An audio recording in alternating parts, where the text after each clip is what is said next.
क्या आप जानना चाहते हैं कि नवंबर के महीने के अंदर आपकी लव लाइफ और रिलेशनशिप के अंदर क्या प्रभाव पड़ने वाला है? शिक्षा का जो फोकस है आप कर पाओगे कि नहीं कर पाओगे? क्या परेशानी आएंगी आपकी शिक्षा के अंदर? साथ के अंदर वैवाहिक जीवन किस तरीके का रहेगा? आप लोगों का व्यापार कैसा चलेगा? भाग्य साथ देगा भी कि नहीं देगा? और साथ के अंदर करियर के अंदर ग्रोथ होगी भी कि नहीं होगी? तमाम प्रश्न आप लोगों के मन के अंदर उठ रहे होंगे कि अक्टूबर का महीना तो जा चुका है, दिवाली बहुत हर्षोल्लास से मन चुकी है। अब नवंबर के महीने के अंदर क्या परिवर्तन होने वाला है? क्या ग्रहों के गोचर की स्थिति रहने वाली है? तो आप लोगों के सभी प्रश्नों का जवाब मैं इस वीडियो के अंदर लेकर आई हूँ। जय श्री कृष्णा, मैं निधि जोशी आप लोगों का अपने एस्ट्रोलॉजी चैनल पर तहे दिल से स्वागत करती हूँ। सबसे पहले तो भाइयों और बहनों, आप लोगों को दिवाली की बहुत बहुत शुभकामनाएं। आशा है कि आप लोगों का जो दिवाली का त्योहार है बहुत हर्षोल्लास से मना होगा। मेरा भी बहुत अच्छा बना है। तो अब हम नवंबर के राशिफल की बात करेंगे कि नवंबर के अंदर आप लोगों के जो ग्रहों के गोचर की स्थिति है वो ब्रह्मांड के अंदर क्या कह रही है, किस तरीके के परिवर्तन आप लोगों के जीवन में होने वाले हैं, कैसी कैसी चुनौतियां आप लोगों के जीवन में आने वाली है, इन सब बातों की तमाम चर्चा आज मैं इस वीडियो के अंदर करने वाली हूँ।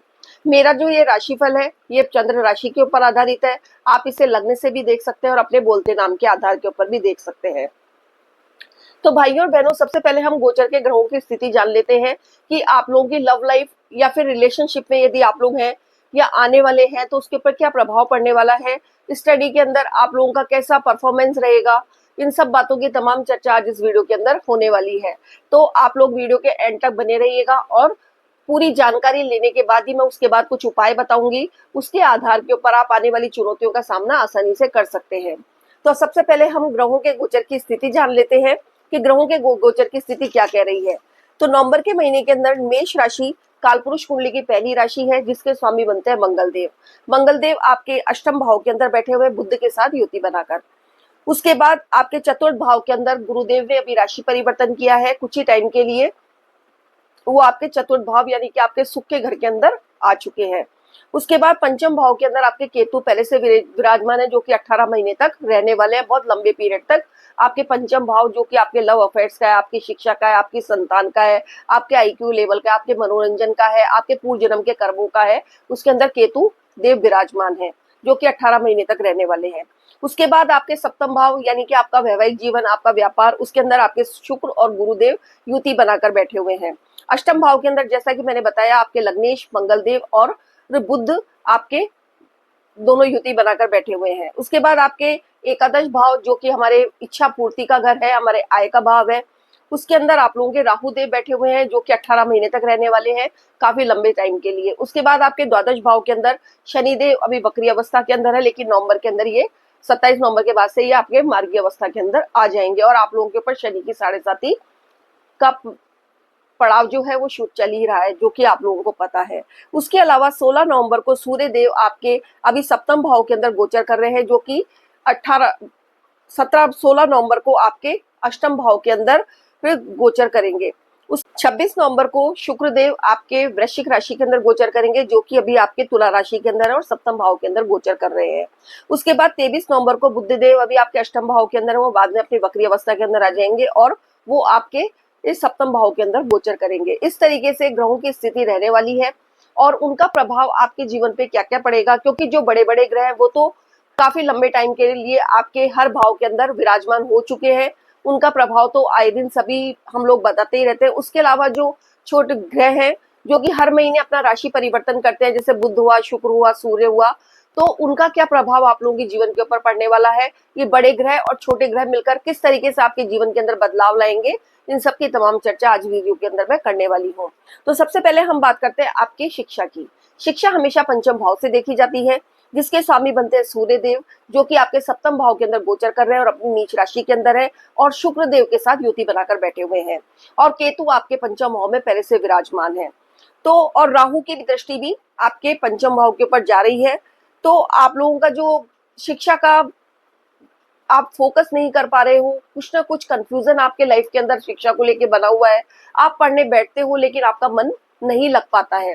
साथ के अंदर यदि आप इस समय कोई दूरी के ऊपर जाके अपना कॉलेज वगैरह ढूंढ रहे हैं तो उसके अंदर आप लोगों को सफलता मिलेगी, कोई कोचिंग सेंटर वगैरह के अंदर आप जाना चाहते हो उसके अंदर आप लोगों को सफलता मिलेगी, लेकिन शिक्षा की तरफ थोड़ा आप फोकस नहीं कर पाएंगे क्योंकि केतु जब तक यहाँ पर विराजमान है और राहु की दृष्टि पड़ रही है तो आप लोगों की शिक्षा के अंदर थोड़ा बहुत आप लोगों को भटकाव की स्थिति बनी रहेगी, लेकिन उसके बावजूद भी आपकी शिक्षा के अंदर मन लगेगा, क्योंकि सूर्य देव अभी नीच के राशि के अंदर बैठे हुए हैं और इस कारण से आपकी शिक्षा को लेकर अभी आप लोगों के अंदर काफी कंफ्यूजन बना हुआ है।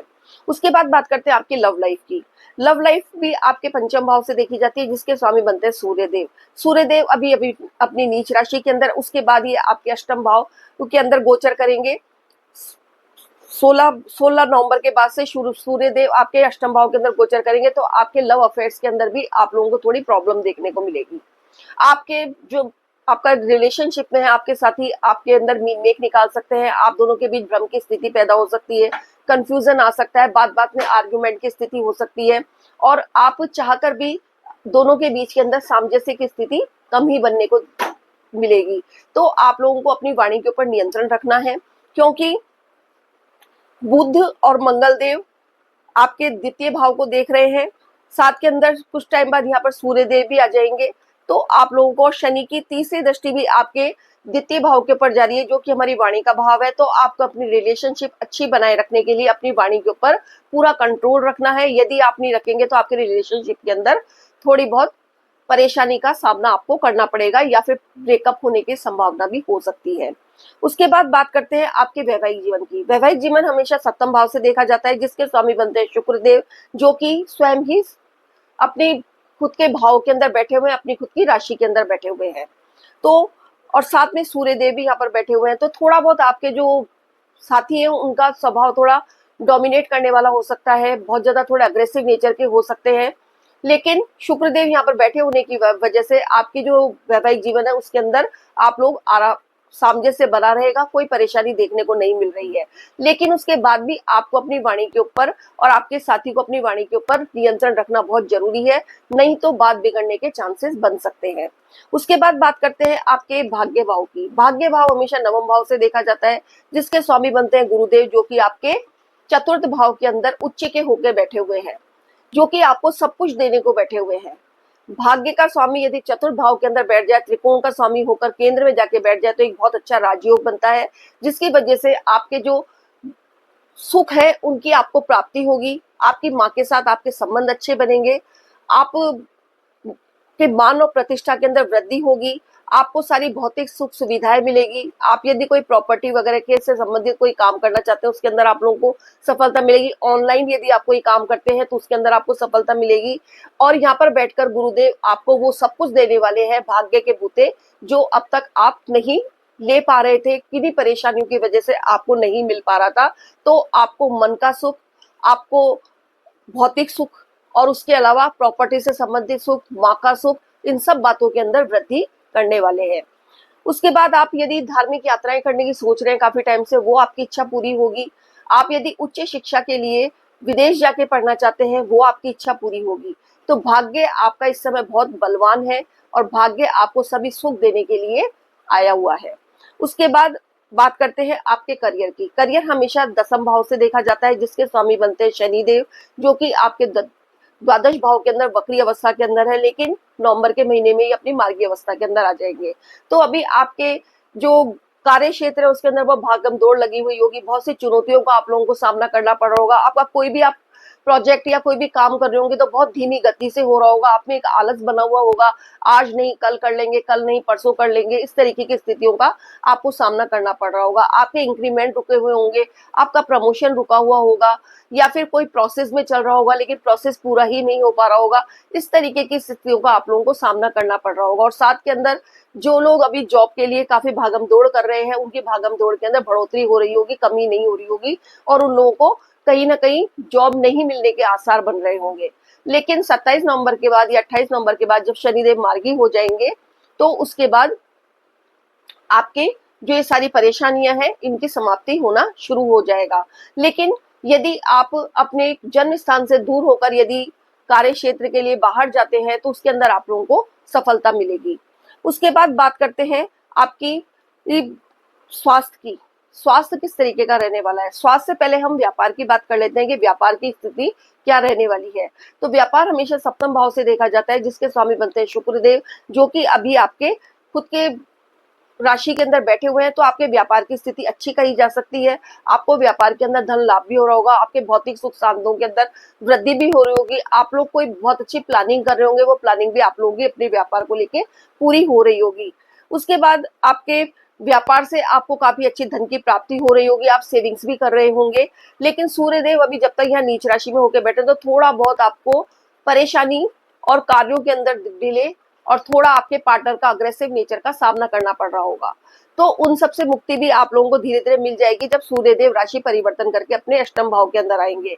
तो आप लोगों को सबसे मोटी मोटी बात तो ये ध्यान रखनी है, अपनी वाणी के ऊपर सबसे ज्यादा नियंत्रण रखना है, क्योंकि सभी ग्रहों का वाणी के ऊपर ज्यादा प्रभाव पड़ रहा है, जिसकी वजह से आपकी वाणी थोड़ी कर्कश और थोड़ी अग्रेसिव नेचर वाली, दूसरों को परेशान करने वाली, दूसरों को हर्ट करने वाली हो सकती है। यदि आप अपनी वाणी के ऊपर नियंत्रण रखेंगे तो आपका व्यापार भी अच्छा होगा, आपकी लव लाइफ भी अच्छी होगी, आपका वैवाहिक जीवन भी अच्छा होगा और आपका जो करियर है, कार्य क्षेत्र है, उसके अंदर भी आप लोगों को ग्रोथ देखने को मिलेगी। अब बात करते हैं स्वास्थ्य की, कि स्वास्थ्य किस तरीके का रहने वाला है। तो स्वास्थ्य की दृष्टि से देखा जाए तो आपका ये महीना, आपके जो लग्नेश है वो हमेशा वो अष्टम भाव के अंदर बैठे हैं तो आपको थोड़ा चोट चपेट और एक्सीडेंट से सावधानी रखनी है। उसके अलावा आपके अष्टम भाव में होने की वजह से थोड़ा बहुत इन्फेक्शन की प्रॉब्लम हो सकती है। उसके अलावा कोई खास परेशानी नजर नहीं आ रही आपके स्वास्थ्य को लेकर, थोड़ा बहुत हेडेक हो सकता है और सूर्य देव के यहाँ आने से आपके थोड़ी आंखों के अंदर जलन या फिर थोड़ा इरिटेशन वगैरह ऐसी कुछ समस्या आपको परेशान कर सकती है। बाकी स्वास्थ्य आपका अच्छा रहने वाला है। इसके अलावा इन सब परेशानियों से निपटने के लिए क्या किया जाए, तो उसके लिए आपको हनुमान जी की आराधना नियमित रूप से करनी है।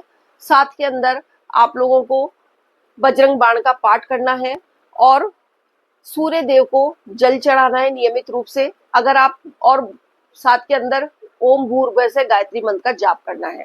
यदि आप ये सब उपाय करते हैं तो नवंबर का महीना आप लोगों के लिए भाग्य को बलवान करने वाला और हर तरीके का सुख दिलाने वाला बन सकता है। तो भाइयों और बहनों, यदि आप लोगों को मेरा वीडियो पसंद आया तो प्लीज मेरी वीडियो को लाइक कीजिए, शेयर कीजिए और बेल आइकॉन का बटन दबाना मत भूलिएगा, ताकि मेरी वीडियो के सभी नोटिफिकेशन आप लोगों को समय समय पर मिलते रहें। सेफ रहिए, स्वस्थ रहिए। धन्यवाद। जय श्री कृष्ण।